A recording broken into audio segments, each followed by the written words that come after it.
এই জানুয়ারি কোথা থেকে আসছে? কোনো কোনো বই পুস্তকে এটাও লেখা আছে জানুয়ারি জানুস থেকে আসছে। জানুস আসলে রোমানদের এক দেবতা ছিল। তারা এই দেবতাকে ভাগ্য দেবতা মনে করত। এই ভাগ্য দেবতার দুইটা নাকি শিং ছিল, একটা সামনের দিকে একটা পিছনের দিকে। তো তারা 31শে ডিসেম্বর 12টা বাজার আগে পিছনের যে শিং সেটার সামনে গিয়ে কৃতজ্ঞতা প্রকাশ করত যে বিগত বছরের যত কল্যাণ যত ভালো সবকিছু তোমার ওসিলায় আমরা পেয়েছি, এজন্য কৃতজ্ঞতা জানাচ্ছি। এরপরে 12টা বাজার পরে 12টা 1 যখন হয়তো সামনে এসে তখন তারা সামনের যে সিং সেটার সামনে প্রার্থনা করত যে আগামী যে বছর এই বছর যেন আমাদের ভালোভাবে যায়, সুন্দরভাবে যায়, তার কাছে প্রার্থনা করত। তো এটা তো আসলে শিরকি একটা কর্মকাণ্ড। সুতরাং এইভাবে এটাকে বিদায় জানানো এবং এটাকে বরণ করা, এটা কি কোনো মুসলিম যুবকের কাজ হতে পারে বলেন? আলহামদুলিল্লাহ, আল্লাহ তাআলার পবিত্র শাহী দরবারে অসংখ্য অগণিত শুকরিয়া জ্ঞাপন করছি যে আল্লাহ তাআলা দয়া করে অনুগ্রহ করে দুনিয়ার সমস্ত কাজ থেকে সমস্ত ব্যস্ততা থেকে ফারেক করে আল্লাহ তাআলার মহান হুকুম জুমার নামাজ আদায় করবার জন্য আল্লাহ তাআলার পবিত্র ঘর মসজিদে আসার বসার তৌফিক দান করেছেন এবং কোরআন ও সুন্নাহ থেকে কিছু কথা বলার এবং শোনার তৌফিক দান করছেন। এই জন্য আমরা শুকরিয়া আদায় করি আলহামদুলিল্লাহ। শ্রদ্ধাভাজন মুসল্লিবৃন্দ, আমরা জানি যে একটি বছর শেষ হয়ে যাচ্ছে, আরেকটি বছর আমাদের সামনে আগত। তো একটি বছরকে বিদায় দেওয়া, আরেকটি বছরকে বরণ করা, এটা আমাদের সমাজের মাঝে একটা সংস্কৃতি গড়ে উঠেছে। তো এই ব্যাপারে আসলে ইসলাম কি বলে, একজন মুসলিম হিসাবে আমাদের করণীয় কি, আমাদের বর্জনীয় কি, আজকে আমরা এই বিষয়ে খানিকটা আলোকপাত করবার চেষ্টা করবো ইনশাআল্লাহ।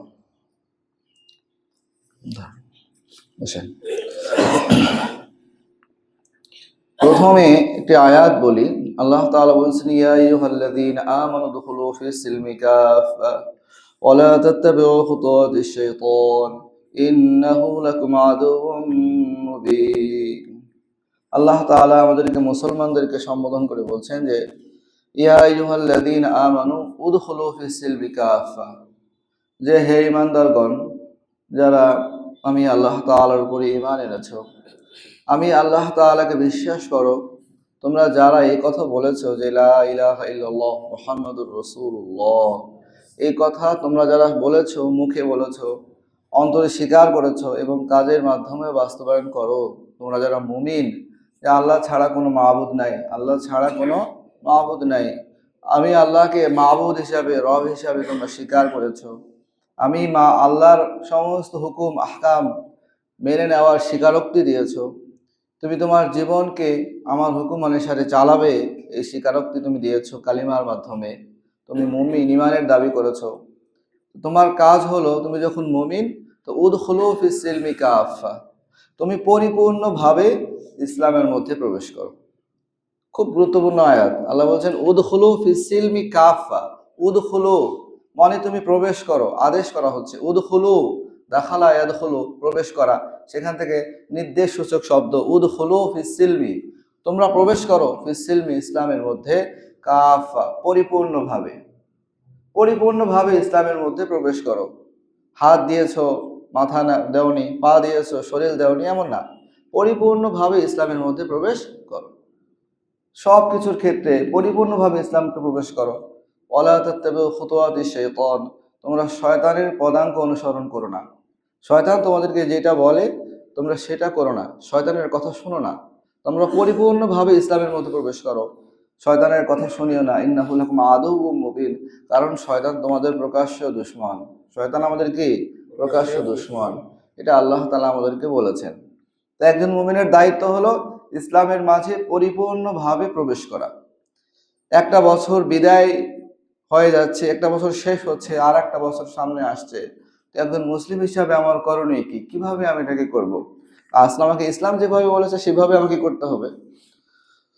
তো এই যে আমরা একটি বছরকে বিদায় দিচ্ছি, ডিসেম্বর মাস চলছে, সামনে জানুয়ারি আসছে, তো এই সালটাকে আমরা মনে করি যে ইংরেজি সাল, এটা আসলে বাস্তবে খ্রিস্টীয় সাল। বাস্তবে এটা কি? খ্রিস্টীয় সাল।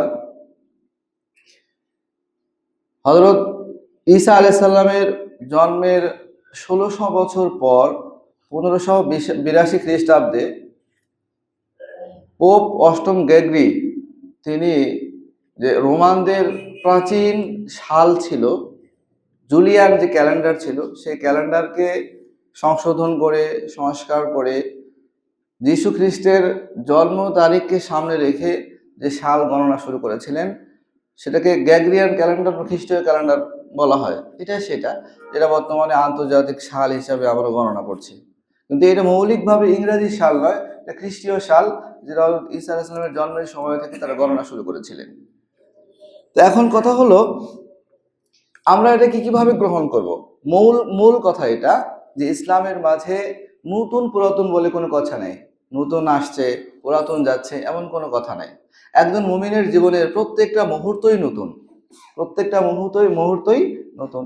এই যে আমি কথা বলছি নতুন, সামনে যেটা বলছি সেটাও নতুন, প্রত্যেকটা মুহূর্ত আমাদের সামনে নতুন। পুরাতন বলতে কোনো কিছু নাই যে পুরাতনকে এ করতে হবে, নতুনকে গ্রহণ করতে হবে, এমন কোনো বিষয় ইসলামে নাই। আল্লাহ তাআলার রাসূল সাল্লাল্লাহু আলাইহি ওয়াসাল্লাম বলেছেন যে নিয়ামাতানি কাসীরুম মিনান নাস, নিয়ামাতানি মাগবুনুন ফীহিমা কাসীরুম মিনান নাস, আসিহাতু ওয়াল ফারাগ। দুইটা নিয়ামত আল্লাহ তাআলা এমন দিয়েছেন যেটার মধ্যে অধিকাংশ মানুষ গাফেল অবস্থায় পড়ে রয়েছে। এর মধ্যে উদাসীন এই দুইটা নিয়ামতের ব্যাপারে। একটা হচ্ছে আসিহাতু, আর একটা হচ্ছে আল ফারাগু। একটা হলো সুস্থতা, আর একটা হচ্ছে অবসর সময়, অবসরতা। এই দুইটার মাঝে মানুষ গাফলাতের মধ্যে, উদাসীনতার মধ্যে পড়ে রয়েছে। মানুষ যখন সুস্থ থাকে তখন সুস্থতার সে কদর করে না, নানা ধরনের অহেতুক কাজের মধ্যে, অনর্থক কাজের মধ্যে সময়কে ক্ষেপণ করে, সময়গুলোকে নষ্ট করে। আর একটা হচ্ছে তার অবসর সময়, এটাকেও মানুষ মূল্যায়ন করে না। তো আল্লাহ রাসূল সাল্লাল্লাহু আলাইহি সাল্লাম বলেছেন যে মানুষের জন্য এই যে দুইটা নিয়ামত, সুস্থতা এবং অবসর, এটাকে কাজে লাগানো উচিত। ব্যস্ততা আসার আগে অবসরকে আল্লাহর হুকুমের মাঝে কাটানো উচিত। হযরত আলী রাদিয়াল্লাহু তাআলা আনহু খুব চমৎকার করে বলেছেন যে এর হালাতিদ দুনিয়া মুদবিরাতান ওয়ার হালাতিল আখিরা মুকবিলাতান ফাকুনু মিন আবনাইল আখিরা ওয়ালা তাকুনু মিন আবনাইদ দুনিয়া। যখন থেকে তুমি পৃথিবীতে আসছো, পৃথিবীর চাকা যখন থেকে ঘোরা শুরু হয়ে গেছে, দুনিয়া পিছনের দিকে যাচ্ছে, সামনের দিকে আখিরাত। আমরা যখন থেকে জন্মগ্রহণ করেছি বলেন তো, আমাদের জীবনের যে হায়াত আল্লাহ তাআলা নির্ধারণ করে দিয়েছেন, এই হায়াতকে আমরা কাটাই যাচ্ছি না? দুনিয়া কি আমাদের পিছনের দিকে চলে যাচ্ছে কিনা? আমরা সামনের দিকে আগাচ্ছি।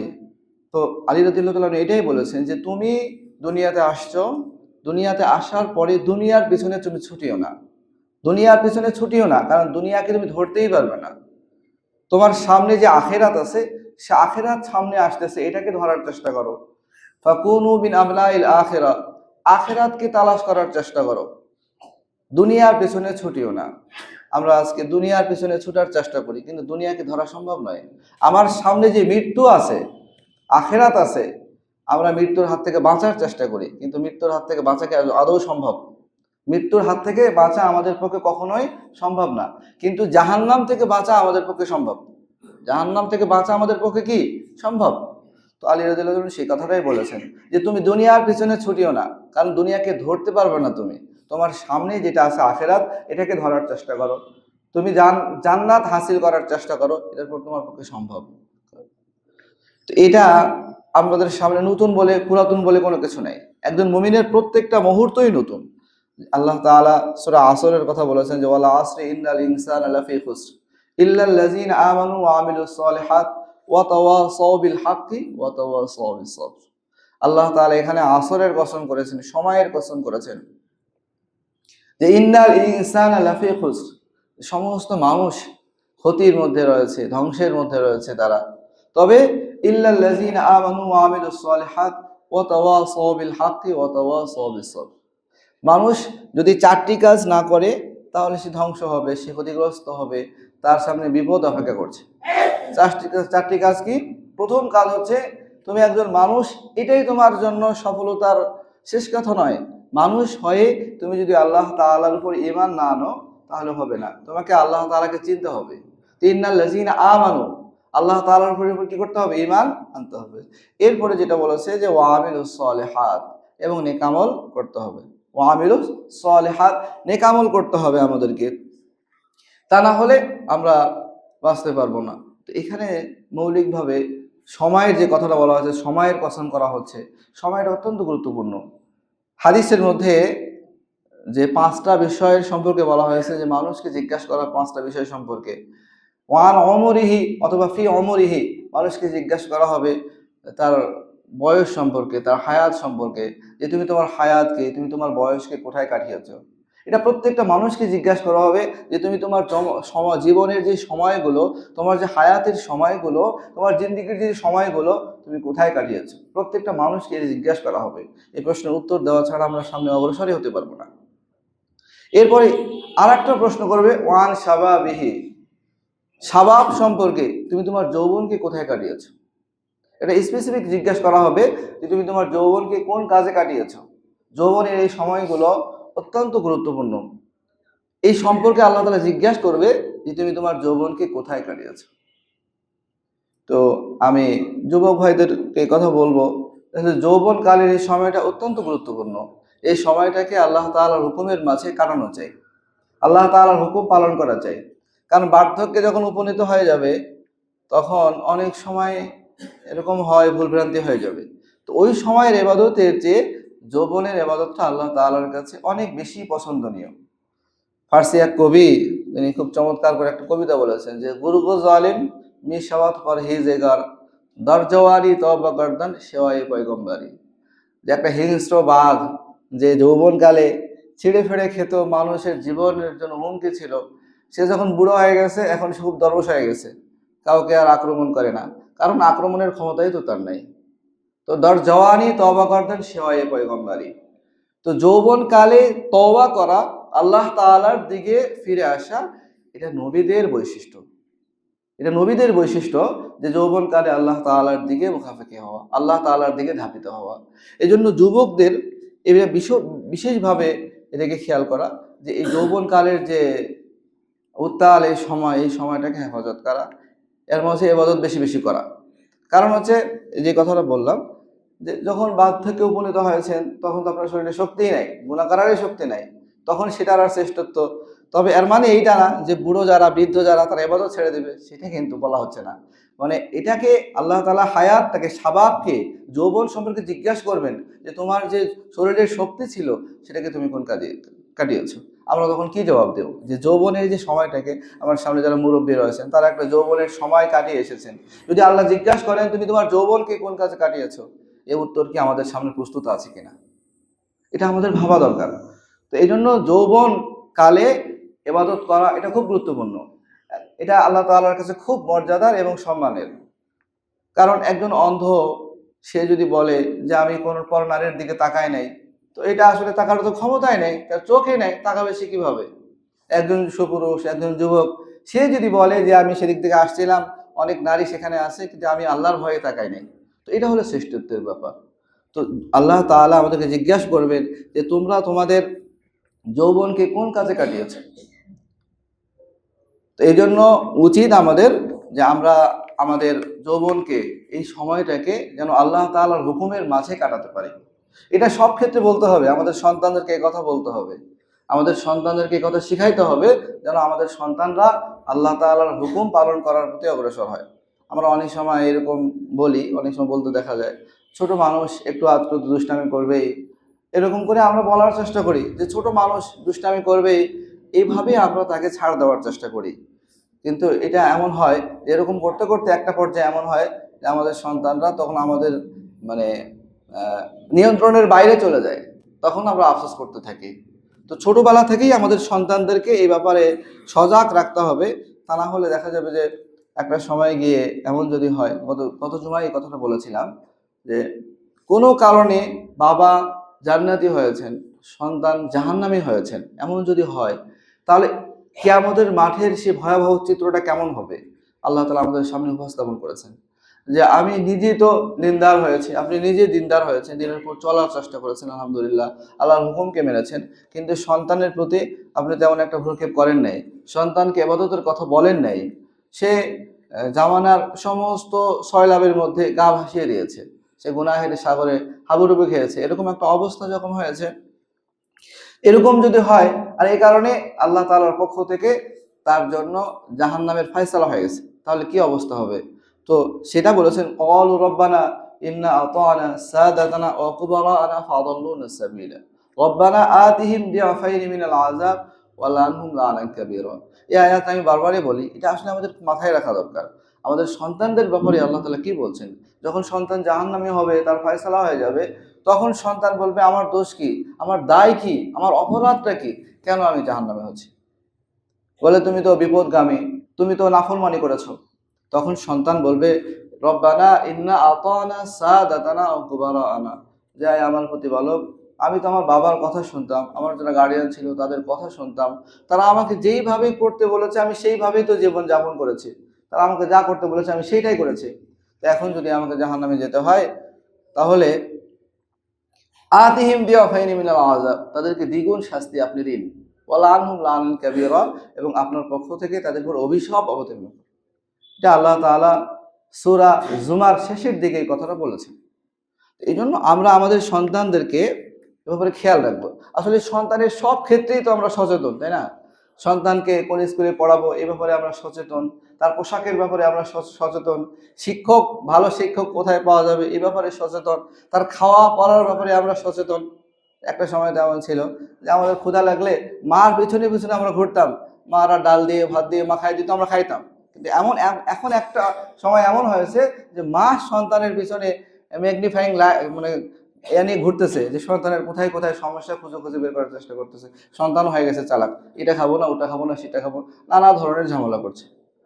এই যে সন্তানের কোনো ব্যাপারে আমাদের কোনো ঘাটতি নেই, তার খাওয়া পড়া, তার পোশাক পরিচ্ছদ থেকে নিয়ে সব কিছুর ব্যাপারে আমরা সচেতন। শুধুমাত্র আমার সন্তান ইবাদত করতেছে কিনা এই ব্যাপারে আমরা অসচেতন। বলে সন্তান ছোট মানুষ, একটু তো এটা এটা করবে, সে এটা আমরা সবসময় দেখি। আসলে আমাদের সমাজের বাস্তবতা এরকম যে ছেলে একটা মেয়ের সঙ্গে নানা ধরনের একটা অবৈধ সম্পর্ক করে উঠছে, মা বাবা এটাকে কেয়ারে করছে না, ছোট মানুষ এরকম তো একটু করবেই, এরকম বলেই পাশ কেটে যাচ্ছে। না ভাই, যদি এরকম আমি করি আর এ কারণে যদি আমার সন্তান বিপদগামী হয়, আমার সন্তান জাহান্নামের ফয়সালা হয়, তো এই সন্তান আমাকে নিয়ে তারপরে জাহান্নামে যাবে। এই জন্য সন্তানের ব্যাপারে সজাগ থাকতে হবে।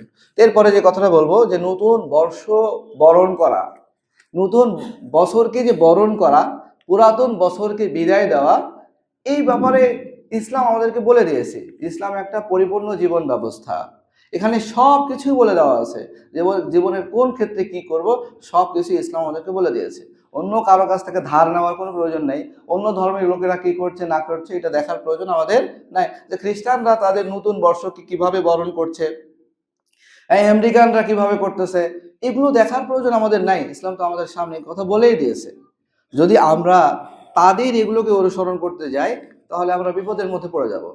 প্রথম কথা হচ্ছে, যদি আমরা ইয়াহুদিদের খ্রিস্টানদের অনুসরণ করতে যাই, তাহলে আমাদের জন্য ভয়াবহ একটা বিপদের কথা রাসূল কারীম সাল্লাল্লাহু আলাইহি ওয়াসাল্লাম বলছেন, যে একটা সময় মুসলমানদের অবস্থা এমন হবে যে তারা ইসলামকে বাদ দিয়ে বিধর্মীদের কালচারকে অনুসরণ করার চেষ্টা করবে।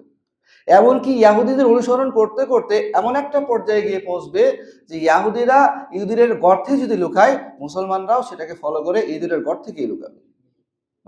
তো ইসলাম আমাদেরকে বলে দিয়েছে যে আমরা বর্ষ বরণ করবো, কিভাবে করতে হবে আমাদের, এগুলো আমাদেরকে বলছে। সুতরাং বিজাতীয় যে কালচার, ইয়াহুদিরা যেভাবে তাদের বর্ষকে বরণ করে এবং পুরাতন বছরকে বিদায় জানায়, সেটা গ্রহণ করার কোনো প্রয়োজন নেই আমাদের। যদি আমরা সেটা করতে যাই, তাহলে সূরা যে কাফিরুন সেখানে আমাদেরকে বলে দেওয়া হয়েছে যে আসলে একজন মুসলমান কিভাবে জীবনযাপন করবে।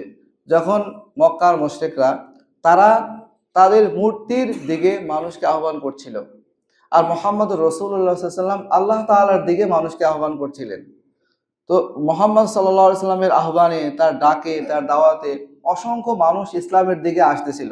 তো এটা তাদের খুব মাথা ব্যথার কারণ হয়ে গিয়েছিল যে মূর্তির পূজাকে বাদ দিয়ে মানুষ এখন ইসলামের দিকে আসছে। তখন তারা নবী করিম সাল্লাল্লাহু আলাইহি ওয়াসাল্লামের কাছে এসে বলল যে শোনো মোহাম্মদ, তুমি একটা কাজ করো, তুমি তোমার ধর্মকে পালন করো, অসুবিধা নাই, আমরাও তোমার ধর্মকে পালন করব। তুমি যেভাবে নামাজ পড়ো আমরাও পড়বো, তুমি যেভাবে রোজা রাখো আমরাও সেভাবে করব, কোনো অসুবিধা নাই। একটা কাজ করো, তুমিও আমাদের মূর্তির সামনে এসে ইবাদত করো। এই কথা তারা প্রস্তাব দিয়েছিল। তো রাসূল কারীম সাল্লাল্লাহু আলাইহি ওয়াসাল্লাম তো সঙ্গে সঙ্গে উত্তর দিয়েছেন। আল্লাহ তাআলা সূরা কাফিরুন অবতীর্ণ করেছেন যে কুল ইয়া আইয়ুহাল কাফিরুন লা আ'বুদু মা তা'বুদুন ওয়া লা আনতুম আ'বিদুনা মা আ'বুদু ওয়া লা আনা আ'বিদুম মা আ'বাদতুম ওয়া লা আনতুম আ'বিদুনা মা আ'বুদু লাকুম দীনুকুম ওয়ালিয়া দীন। তো সূরা কাফিরুনের শানে নুজুল বললাম। তো আল্লাহ তাআলা বলছেন যে নবী আপনি বলে দেন কুল ইয়া আইয়ুহাল কাফিরুন লা আ'বুদু মা তা'বুদুন, যে আমি কখনোই ওই সমস্ত দেবদেবীর ইবাদত করতে পারবো না, পূজা করতে পারবো না তোমরা যাদের পূজা করো। ওয়ালা আনতুম আ'বিদুনা মা আ'বুদ, আর আমরা এটাও জানি আমরা যেই আল্লাহর ইবাদত করি তোমরা সেই আল্লাহর ইবাদত করতে পারবে না। ওয়ালা আনা আ'বিদুম মা আ'বাদতুম, শেষ পর্যন্ত এরকম বলা হয়েছে লাকুম দীনুকুম ওয়ালিয়া দীন। শেষে আল্লাহ রাসূল এটা বলেছেন যে তোমাদের ধর্ম তোমাদের, আমাদের ধর্ম আমাদের। অর্থাৎ আমার ধর্মকে আমি পালন করব, তোমার ধর্মকে তুমি পালন করবে। অর্থাৎ আমার লাইফস্টাইল, আমার জীবন চলা এটা আমার মতো করে যেভাবে আল্লাহ বলেছেন, আর তোমার লাইফস্টাইল, তোমার জীবন চলা, তোমার সবকিছু তোমারটাকে আমি অনুসরণ করতে পারবো না। তোমারটাকে অনুসরণ করা আমার পক্ষে সম্ভব না। অথবা আরেকটা ব্যাখ্যা এটা যে তোমার ধর্মের হিসাব তুমি দিবে, আমার ধর্মের হিসাব আমি দিব, যে তোমার ধর্ম সত্য না আমার ধর্ম সত্য সেটা আল্লাহর দরবারে ফয়সালা হবে। তাহলে একজন মুসলমান সে বর্ষবরণের ক্ষেত্রে কার কালচারকে অনুসরণ করবে? ইসলাম তাকে বলেই দিয়েছে তাকে কি করতে হবে না হবে। এখন যদি আমি বিজাতীয় কালচার, ইয়াহুদিরা কিভাবে তাদের বর্ষকে বরণ করতেছে, বিগত বর্ষকে বিদায় জানাচ্ছে, সেটা তো আমি গ্রহণ করতে পারি না। আমার সামনে তো ইসলামের কথা বলে দিয়েছে, যদি আমি করতে যাই তাহলে এরকম একটা বিপদে পড়ে যাবো। আর একটা বিষয় হচ্ছে যে আমরা যারা এখানে আছি আমরা প্রত্যেকেই চাই জান্নাতে যেতে, চাই কি চাই না? আমরা এখানে যারা আছি প্রত্যেকেই আমরা চাই যে আমরা জান্নাতে যেতে চাই, জাহান্নাম থেকে বাঁচতে চাই। তো জান্নাতে যাওয়ার জন্য, জাহান্নাম থেকে বাঁচার জন্য কি করতে হবে এটা আমরা জানি। প্রথম কথা হচ্ছে আল্লাহ তাআলার হুকুমকে মানতে হবে, আল্লাহ তাআলার হুকুমকে মানতে হবে এবং রাসূল কারীম সাল্লাল্লাহু আলাইহি ওয়াসাল্লামের সুন্নাহকে পালন করতে হবে। এটাই জান্নাতে যাওয়ার একমাত্র পথ, এর বাইরে আর কোনো পথ নাই। এখন এই বর্ষ বরণ করতে গিয়ে, পুরাতন বছরকে বিদায় জানাতে গিয়ে যদি ইহুদি এবং খ্রিস্টানদের কালচারকে আমরা গ্রহণ করি তাহলে এটা আমাদের জন্য মুক্তির কারণ হতে পারে না, এটা ধ্বংসের কারণ হবে। আল্লাহ রাসূল সাল্লাল্লাহু আলাইহি ওয়াসাল্লাম বলেছেন মান তাশাব্বাহা বিকওমিন ফাহুয়া মিনহুম, মান তাশাব্বাহা বিকওমিন ফাহুয়া মিনহুম, যেই জাতি যে জাতির সাদৃশ্যতা অবলম্বন করবে তাদের সঙ্গে তার হাসর নাসর হবে, তাদের সঙ্গে তাদের কি হবে? হাসর নাসর হবে। সুতরাং একজন মুসলিম তরুণ যুবক সে কি কখনো অমুসলিমদের যে কালচার তারা যেভাবে বর্ষকে বরণ করে এটা কি একজন মুসলিমের পক্ষে সম্ভব? মুসলিম তরুণের পক্ষে কখনো এটা সম্ভব না। তো এই বিষয়টা আমাদের সন্তানদেরকে বোঝানো। আজকে আমরা দেখছি যে বর্ষ বরণকে কেন্দ্র করে, আমি জানতাম না যে এটা ঢাকা শহরে খুব বেশি হয়, কিন্তু আমাদের অঞ্চলেও এটা শুরু হয়েছে, এটা আমার জানা ছিল না। গত বছর আমি জানছি এটা, যে বিভিন্ন পাড়া মহল্লায় এরকমভাবে তারা বক্স বাজিয়ে নানা ধরনের তারা পটকাবাজি করতেছে, আতশবাজি। হয়তো ঢাকার মতো না, কিন্তু শুরু হয়ে গেছে এই কালচার। আমাদের সমাজকে সচেতন করতে হবে। অভিভাবক হিসাবে আমাদের দায় এবং দায়িত্ব আছে, এবং খতিব হিসাবে আমাদের দায়িত্ব আছে এটা মানুষকে সচেতন করা। তো আমরা দেখছি যে বর্ষ বরণকে কেন্দ্র করে নানা আয়োজন চলছে। দেখুন হযরত আয়েশা রাদিয়াল্লাহু তাআলা আনহা, ওনাকে জিজ্ঞাসা করা হয়েছিল যে কিয়ামতের আলামত কি, যে কিয়ামত কখন সংঘটিত হবে। তো উনি বলেছিলেন যে কিয়ামত সংঘটিত হওয়ার একটা আলামত হচ্ছে এটা, যখন গান বাজনার প্রচার প্রসার খুব ব্যাপক হারে হয়ে যাবে, এটা কিয়ামতের আলামত। যে গান বাজনা ব্যাপক আকারে ধারণ করবে, যে মানুষের মধ্যে এটা খুব বেশি দেখা যাবে। আর একটা হচ্ছে কিয়ামতের আলামত, ভূমি ধস হবে, ভূমিকম্প হবে, এটা একটা কিয়ামতের আলামত। আমরা দেখছি কিছুদিন পর পর ভূমিকম্পগুলো হচ্ছে কি হচ্ছে না, এটা আমরা সকলে দেখতেছি, এটা কিয়ামতের আলামত এগুলো। তো এই জন্য আজকে এই বর্ষবরণকে কেন্দ্র করে যেই পরিমাণ গান বাজনা হচ্ছে, উনি আরেকটা কথা বলেছিলেন কিয়ামতের আলামত, সেটা হচ্ছে মানুষ হালালকে হারাম মনে করবে, হালালকে হারাম মনে করবে এবং হারামকে হালাল মনে করবে। এটা একটা কিয়ামতের আলামত, যে মানুষ হালালকে হারাম মনে করতেছে। আজকে নেশার অবস্থা দেখেন, এই বর্ষবরণকে কেন্দ্র করে অনেক জায়গায় নেশারও ছয়লাভ হয়। আমরা দেখি বিভিন্ন নিউজে যে নেশা, এটাকে তারা নেশা যে হারাম এটাকে হালাল মনে করতেছে। হাদিসের মধ্যে আসছে যে কিয়ামতের আগে আমার একটা অবস্থা হবে যে মানুষ নেশার নাম পরিবর্তন করবে, নাম পরিবর্তন করে বলবে এটা তো নেশা না, এটা তো সীসা, এটা তো গাঁজা না, এটা তো ইয়াবা বাবা, না নানা নামকরণ করে হারামকে হালাল করে সেবন করবে। তো কিয়ামতের একটা আলামত যে হালালকে হারাম মনে করা এবং হারামকে হালাল মনে করা, এটা আমাদের সমাজের মধ্যে খুব ভয়াবহ আকার ধারণ করছে। আমরা এটাকে হারামটাকে হারাম মনেই করছি না। উদাহরণ দিলে বহুত উদাহরণ দেওয়া যাবে, উদাহরণ আমি দিচ্ছি না। বহু এরকম উদাহরণ আমাদের সামনে আছে যে আমরা হারামটাকে হারাম মনে করছি না, এরকম করে হালাল ভাবছি। তো এটা আমাদের একটা আলামত। তো এই জন্য আমরা আমাদের সন্তানদেরকে সাবধান করব যে আমাদের সন্তানরা যেন এই সমস্ত কালচারে অভ্যস্ত না হয়, তারা বিজাতীয় এই সমস্ত কালচারে অভ্যস্ত না হয়। কারণ আমরা প্রত্যেকে আল্লাহ তাআলার কাছে জিজ্ঞাসিত হব। আল্লাহ রাসূল সাল্লাল্লাহু আলাইহি ওয়াসাল্লাম বলছেন যে আলা কুল্লুকুম রাইন ওয়া কুল্লুকুম মাসউলুন আন রাইয়াতিহি, যে তোমরা প্রত্যেকেই এক একজন রাখালের মতো। একজন রাখাল যখন ঘর থেকে সকালবেলা বের হয় ছাগলের পাল নিয়ে, সন্ধ্যার সময় তার মনিবের কাছে হিসাব দিতে হয় যে তুমি কয়টা ছাগল নিয়ে গিয়েছিলে, কয়টা ফেরত এনেছো। আল্লাহ তাআলা মনিব বুঝায় নেয়। ঠিক তদ্রূপ ভাবে বাবা হিসাবে আমি আল্লাহ তাআলার কাছে জিজ্ঞাসিত হব যে আমার সন্তান কি করেছিল। মা হিসাবে আমি জিজ্ঞাসিত হব যে আমার সন্তান কি করেছিল। ভাই বোন হিসাবে আমরা জিজ্ঞাসিত হব। এই জন্য প্রত্যেকে আমরা যেহেতু জিজ্ঞাসিত হব, সন্তানের ব্যাপারে আমাদের সজাগ থাকা চাই। তো গান বাজনা এটা ব্যাপক আকার ধারণ করেছে, এটাকে আমরা আসলে গুনাহ মনে করছি না, বর্তমানে ভয়াবহ একটা আকার ধারণ করেছে। কোরআনে কারিমের মধ্যে আল্লাহ তাআলা সূরা লুকমানের 6 নম্বর যে আয়াত, সেই আয়াতের মধ্যে বলা হয়েছে যে ওয়ামিনান নাসি মান ইয়াশতারি লাহওয়াল হাদিস লিয়ুদিল্লা আন সাবিলিল্লাহি বিগাইরি ইলম ওয়া ইয়াত্তাখিযুহা হুজওয়া উলাইকা লাহুম আযাবুম মুহিন। এই আয়াতের যে সারনজর, নজর ইবনে হারিস নামে একজন ব্যক্তি ছিল। সে ব্যবসায়ী ছিল, আন্তর্জাতিক মানের একজন ব্যবসায়ী ছিল। সে বাহির থেকে মালামাল মক্কায় নিয়ে আসতো। তো আল্লাহ রসুল সাল্লাল্লাহু আলাইহি সাল্লাম যখন কোরআন তেলাওয়াত করতেন, কোরআন এতটাই সুমধুর ছিল যে মানুষ পাগলের মতো কোরআনকে শুনতো। এমনকি অনেক সাহাবা একরাম এমন ছিল, তাদের তেলাওয়াত এতটাই সুমধুর ছিল যে রসুল করিম সাল্লাল্লাহু আলাইহি ওয়াসাল্লাম আব্দুল্লাহ ইবনে মাসউদ রাদিয়াল্লাহু তাআলা তেলাওয়াত শুনে চোখ দিয়ে অশ্রু ছেড়ে দিয়েছিলেন। তো রসুলের তেলাওয়াত শুনে তারা পাগলের মতো আসতো। তো ইয়াহুদীদের কাফেরদের যারা লিডার ছিল, তারা তো দিনের বেলা আসতো না, রাতে যখন আল্লাহ রসুল তেলাওয়াত করতো, তো রাতের অন্ধকারে এসে গোপনে গোপনে তারা আল্লাহ রসুলের কোরআন তেলাওয়াত শুনতো। তো এইটা নিয়ে তার চিন্তায় পড়ে গেল কিভাবে মানুষকে কোরআন থেকে ফিরানো যায়।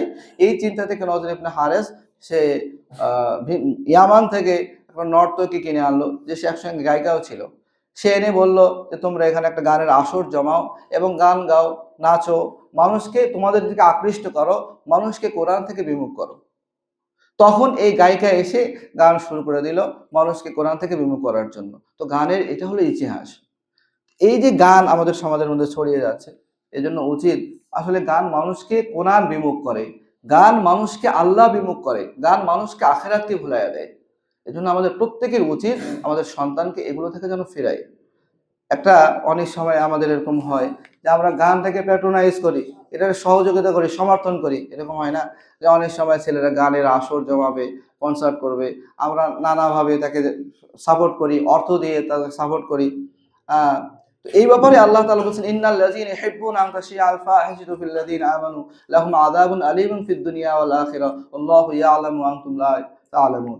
যে যারা ঈমানদারদের মধ্যে অশ্লীলতাকে, বেহায়াপনাকে ছড়ানোকে পছন্দ করে, তাদের জন্য রয়েছে যন্ত্রণাদায়ক শাস্তি।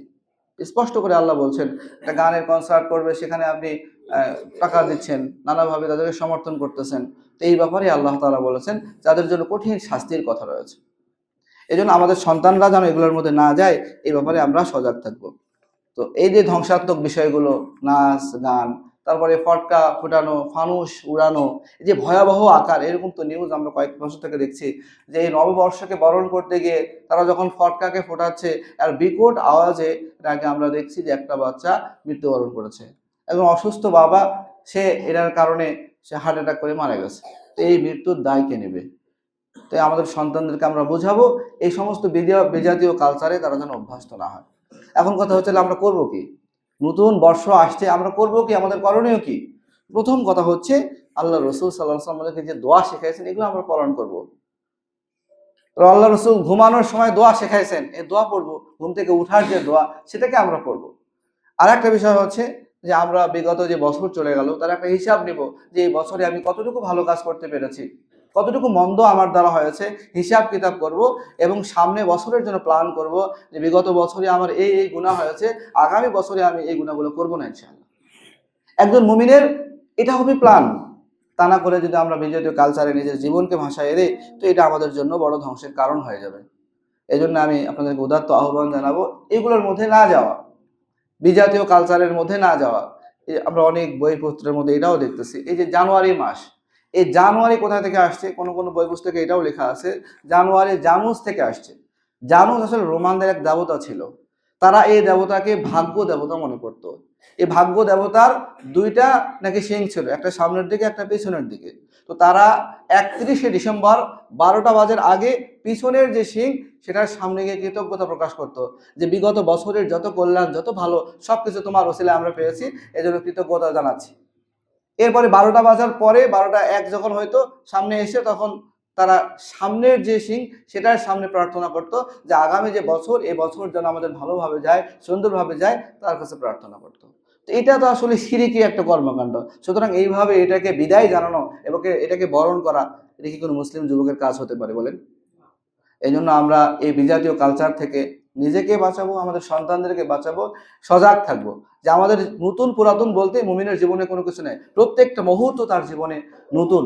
প্রত্যেকটা কাজ আমি যখন করব এটা নতুন কাজ, আল্লাহ রসুলের যে দোয়া শেখাইছেন সেই দোয়ার মাধ্যমে আমি শুরু করব। এটাই হচ্ছে তাকে বরণ করা। খাবার সামনে আসছে, খাবারের দোয়া পড়বো, খাবার শেষ হয়ে গেছে দোয়া পড়বো, আমি বাথরুমে যাচ্ছি দোয়া পড়বো, বের হওয়ার পর দোয়া পড়বো, মসজিদে ঢুকতেছি দোয়া পড়বো, বের হওয়ার সময় দোয়া পড়বো, ঘুমানোর সময়, ঘুম থেকে উঠার সময়। অর্থাৎ আমার জীবনে চলার প্রত্যেকটা স্তরে যে দোয়া শেখানো হয়েছে, এই দোয়াগুলা পড়ার মাধ্যমেই আমি এটাকে বরণ করতে পারি। বিজাতীয় কালচার আমাদের গ্রহণ করার প্রয়োজন নাই। ইসলাম একটি পরিপূর্ণ জীবন ব্যবস্থা, আমাদেরকে সব ক্ষেত্রে বলে দেওয়া হয়েছে যে আমাদের কি করতে হবে। সুতরাং বিজাতীয় কালচারে অভ্যস্ত হওয়ার কোনো প্রয়োজন আমাদের নেই। আল্লাহ তাআলা আমাদের সবাইকে এই কথাগুলো বোঝার আমল করার তৌফিক দান করুন।